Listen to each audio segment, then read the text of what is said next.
Welcome to Amy Learns to Cook. I'm Eric, and on today's show we're going to do an unboxing and product review on a Waring Pro rotisserie turkey fryer and steamer. Now it's getting near Thanksgiving, so we thought we would try to do a fried turkey this year instead of doing it on the grill like normal. And what's unique about this particular fryer is it has a built-in rotisserie, so it uses less oil than other electric fryers. Also, because it is electric, we can use it indoors instead of outdoors like the propane ones you see all the time. Now, this is also a steamer, so you can use it to steam seafood and also vegetables. So join me as I do an unboxing and product review of a Waring Pro rotisserie turkey fryer and steamer.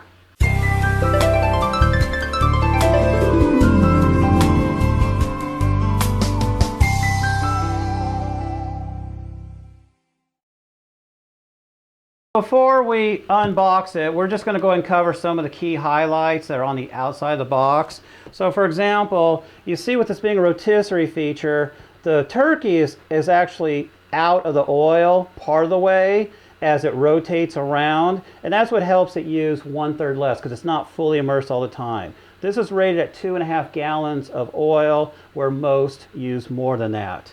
You can also use it as a steamer. See, it has a nice little basket right here. So you can put in vegetables, you can do a clam bake, you can put lobsters, you can put a lot of things in there with as little as 12 cups of water to do the steaming. But overall, oh yeah, and this also is neat. This has a spigot down here at the bottom. So when you're done doing whatever, water or oil, you can go ahead and hook up a little tube that they provide, and then you can put that into a container, and then it'll drain it for you once it's all cool, and you can actually store that oil for up to 2 weeks, so you can use it over and over rather than have to lift the whole thing up and dump it the hard way. What's also neat is, like they said, it's stainless steel, it's extra large. It can hold actually up to an 18-pound turkey, and it can cook that in just over an hour. It takes about 3.5 minutes per pound to cook a turkey. But the rotisserie is really the best part about it. And with that, it's supposed to be a lot easier, because a lot of times you're supposed to put a turkey into a container, measure how much water it displaces, dry the turkey off, and then fill it in with the same amount of oil, or else you overflow it. With this, they've got little lines that you just fill it up to a certain level, put your turkey on the rotisserie, and then boom, it's a lot easier to do. So that's what I'm kind of excited about. This is for a first-time turkey fryer, this is one of the more easier ones to use. So as you can see, this is a pretty big box, and it's pretty easy to open. We just go ahead and remove these little tabs right here. That pops open right there. And they have a couple of things near the top. Like, this comes with a DVD that provides directions on how to cook the turkey or something. Also, it's a clear tube. It's about a foot and a half long that you can use to drain the oil or water when you're done. Also, you've got a meat thermometer that pretty much tells you the different meats and temperatures and well done or rare or whatever. So that's pretty useful. The rest of this box is not easy to get to when it's up like this. So if it's on the floor, it might be easier to get to. I'm going to turn this on the side and just slide it out sideways. So, this here.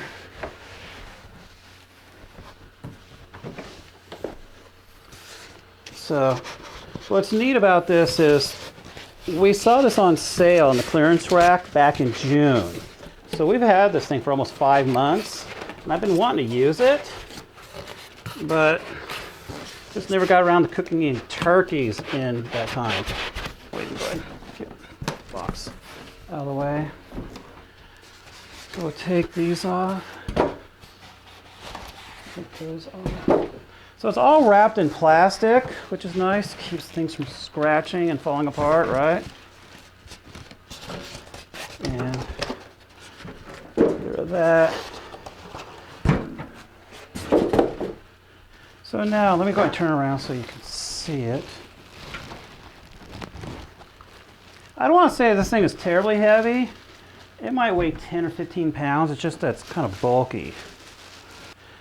And so you've got the basic unit there. We're going to take this whole pan thing out, right? The fryer basket. So on the inside here, you'll see that they got a little bit of cardboard to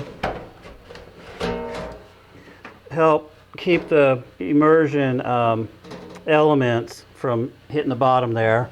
There's really not much in there other than you've got this heating element, which I guess I'm going to pull out here in a second, because a lot of this comes apart. The whole control panel is right here with the attached elements. Little thermostats are here on the bottom. You can see the wiring. And the controls are pretty simple. You have a timer that goes 0 to 120 minutes, so you can do something for 2 hours. It has a power light, just to let you know you have power on. The green light lights when it's ready. The thermostat over here goes anywhere from standby, which I guess just keeps it warm, and that's something you use when you're taking your turkey out and maybe you're just letting it stand for a second while you take a temperature of it. But otherwise, it goes from 175 on up to 375 degrees maximum, which is kind of what they recommend. So anytime you use it, you just put it up to 375. If you're going to boil water, you back it down to, like, you know, just above boiling. But for the most part, anything we're going to fry, we're going to put that on maximum and leave it there. And the green light lets you know it's ready. When you've got your turkey all trussed and it's on the rotisserie and everything, you got this little rotisserie button right here, a little toggle switch, and it's in the off position. So when you're ready, you can go and turn it on, and then the turkey or whatever you're rotisserie should start spinning a little bit. And then when you're done, you turn it off. So this is a unit totally by itself, and you can go ahead and put it on the side here. And there's supposed to be some safety feature where it doesn't work if it's not in there right. Looks like it goes in there only one way, so that's pretty easy.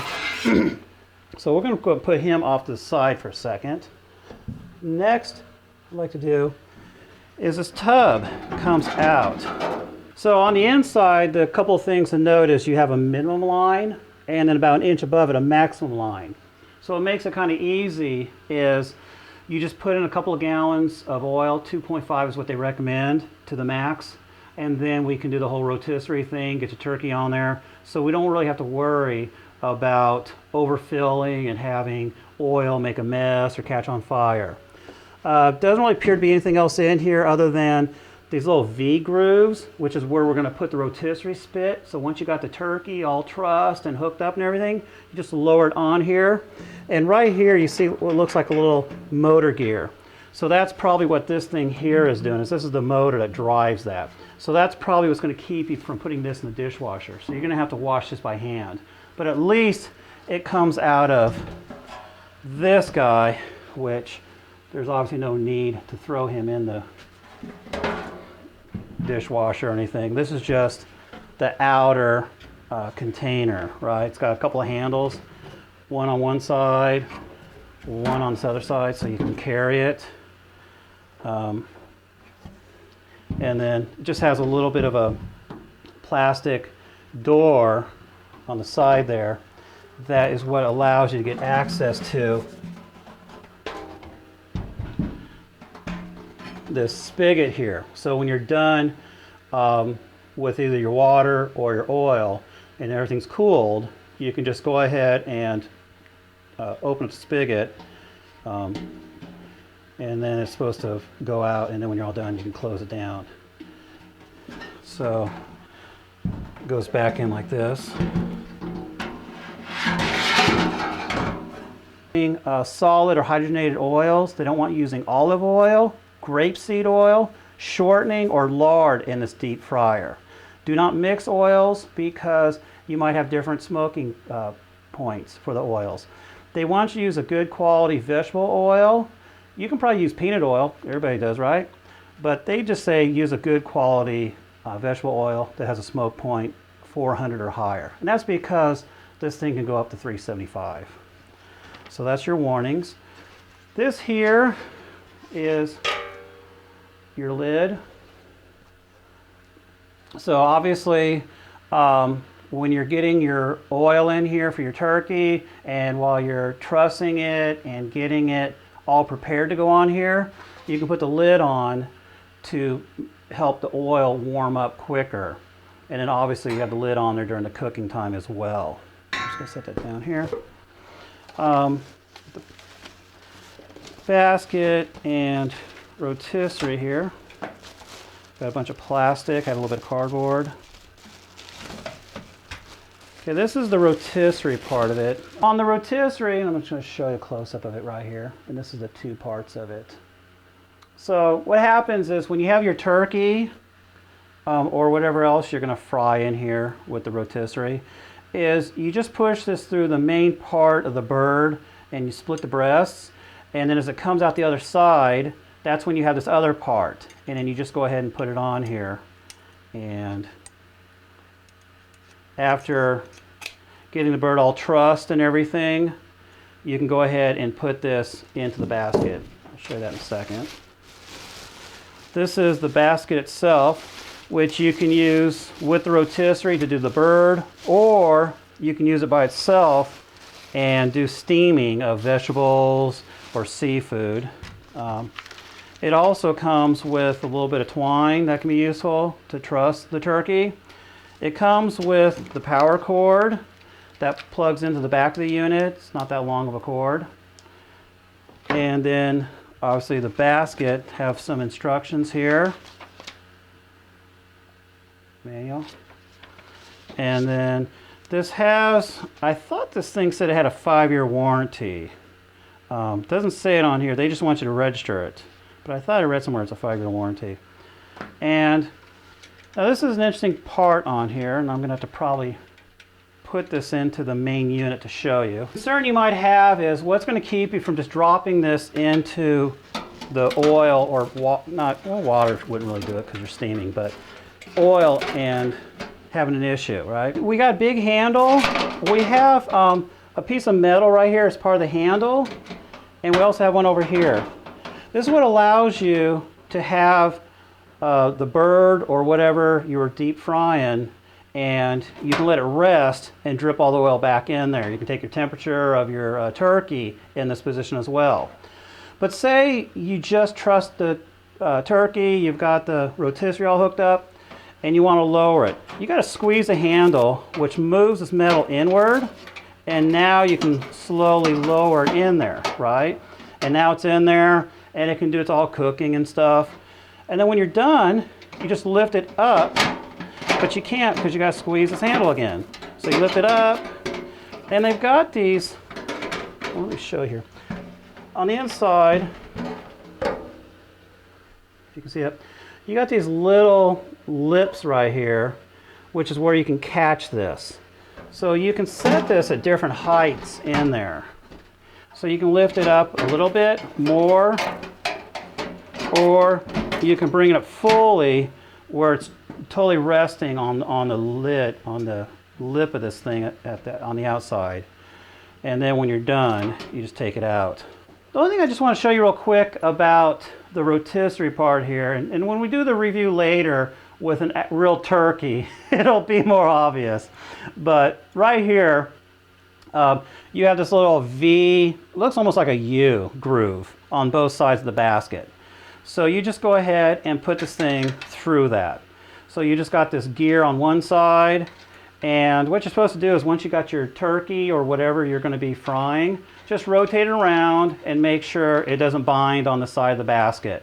That's why it's really important to truss the bird really well. Get the wings, get the legs all tied to get to the body and everything, and then it'll fit in there just fine. Like they said, it's about an 18-pound bird maximum this thing can fit.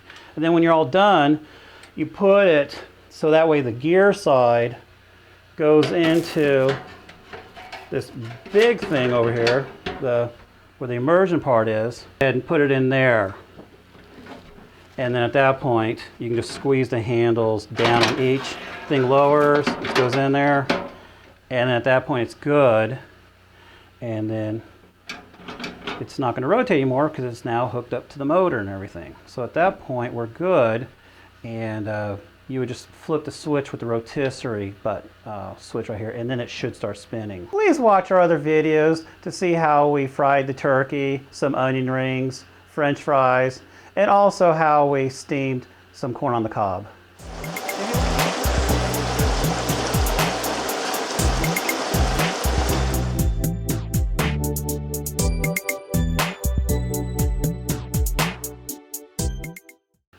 If you like this video, please subscribe below and leave a comment. And please visit our website at amylearnstocook.com. We're also on Twitter and Pinterest at Amy Learns to Cook.